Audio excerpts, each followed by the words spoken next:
Nah saudara, kita perhatikan baik-baik. Orang yang hidup menuruti hawa nafsunya berjuang untuk mengenal Tuhan, karena mereka terbiasa hidup dengan panca indera.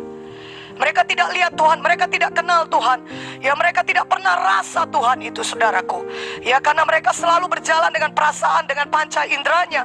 Mereka pikir, ya, kalau enak makan, enak tinggal, punya rumah banyak, punya kekayaan banyak, itulah Tuhan bagi mereka. Itulah hidup mereka, dikuasai nafsu. Untuk apa lagi Tuhan? Kalau semuanya sudah punya, mereka berkata. Mereka sama sekali tidak tahu bahwasannya kalau mereka membiarkan diri mereka dikuasai hawa nafsu mereka, mereka akan menuju ke neraka karena mereka tidak mengenal Tuhan.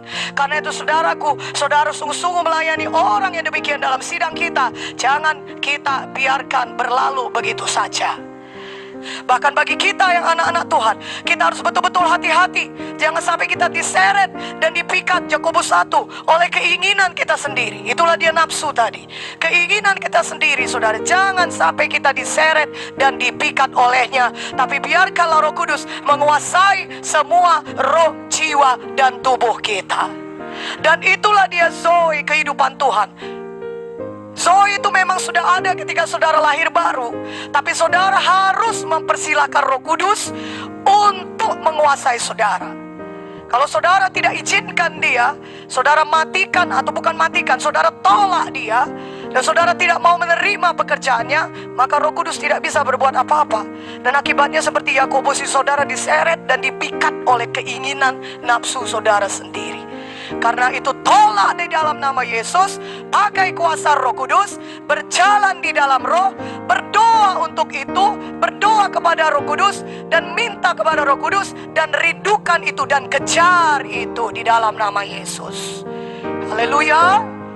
Nah saudara, yang kedua, orang yang duniawi. Orang yang duniawi memiliki pandangan yang ditujukan kepada dunia. Banyak orang yang hidupnya yang dikuasai nafsu bermetamorfosis. Ya, bermetamorfosis jadi orang duniawi. Orang duniawi hanya menunjukkan pandangan ke dunia, dan mereka pikir ini versi manusia lebih baik. Lebih baiklah daripada orang yang dikuasai nafsu. Padahal saudara, sebenarnya sama saja. Mereka masih berjalan di dalam kegelapan. Kalau mereka tidak diselamatkan dan tidak membiarkan diri mereka dikuasai Roh Kudus, maka ujungnya juga seperti Roma 8 berkata, ujungnya menuju maut. Tidak ada bedanya, bahkan lebih berbahaya lagi, karena mereka bisa bersembunyi di balik penampilan mereka yang terhormat. Mereka memang tidak mabuk-mabukan, ya, tidak kelihatan terhormat, tapi sebenarnya pandangan mereka ditujukan kepada dunia. Bagaimana menjadi lebih kaya, bagaimana lebih mengejar kesenangan, ya, secara terhormat. Bagaimana memiliki kekayaan lebih banyak, bagaimana lebih dihormati orang, kedudukannya lebih tinggi. Dunia, semuanya dunia, untuk dunia ini saja. Tapi sebenarnya tidak pernah memikirkan mengenai kekekalan.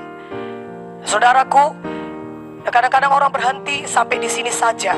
Mereka memang berubah, tapi bermetamorfosis dari orang yang dikuasai nafsu sampai orang yang duniawi saja. Dan akibatnya mereka tidak menyadari bahwa sesungguhnya mereka sebenarnya berada di tempat yang sama saja, di dalam kegelapan, belum dibebaskan. Dan anak-anak Tuhan yang tidak membiarkan, hamba-hamba Tuhan juga yang tidak membiarkan diri yang dikuasai Roh Kudus bisa masuk ke dalam kategori ini. Mereka membiarkan dirinya dikuasai oleh dunia, tidak lagi sungguh-sungguh mengejar panggilan Tuhan dalam hidup mereka. Kalau kita dikuasai Roh Kudus, maka Tuhan bisa bekerja hebat lewat kehidupan kita. Amin. Haleluya. Jadi kondisikan diri saudara selalu dikuasai Roh Kudus, sehingga tidak ada tempat bagi setan, tidak ada tempat bagi roh jahat. Kalaupun ada rencana setan, pasti digagalkan karena saudara dikuasai oleh Roh Kudus. Tuhan akan terlebih dahulu berikan hikmat itu kepada saudara. Tuhan akan terlebih dahulu berikan petunjuk itu kepada saudara. Tuhan akan terlebih dahulu memimpin hidup saudara. Karena tidak ada saat di mana saudara tidak dikuasai Roh Kudus. Kita harus tahu dari mana Tuhan menyelamatkan kita. Kita harus bisa mengangkat tangan kita berkata, Tuhan, Engkau besar, ajaib, dahsyat. Haleluya. Walaupun setan mau membinasakan saudara semuanya, sekali pukul habis, tapi ada Tuhan yang jauh lebih besar daripada dia. Tuhan Yesus namanya, yang kuasanya tidak terbatas. Saudara, itu saudara tidak tahu kan? Kita tidak tahu, tapi Tuhan tahu. Kalau kita membiarkan diri kita dikuasai Roh Kudus, maka mujizat bisa jadi dalam hidup kita. Haleluya. Haleluya. Sungguh indah hidup dikuasai Roh Kudus. Sungguh ajaib hidup yang dikuasai Roh Kudus. Sungguh penuh perbuatan Tuhan yang besar kalau hidup kita dikuasai Roh Kudus. Sehingga saudara bisa menceritakan banyak kesaksian kemenangan, saudara. Haleluya.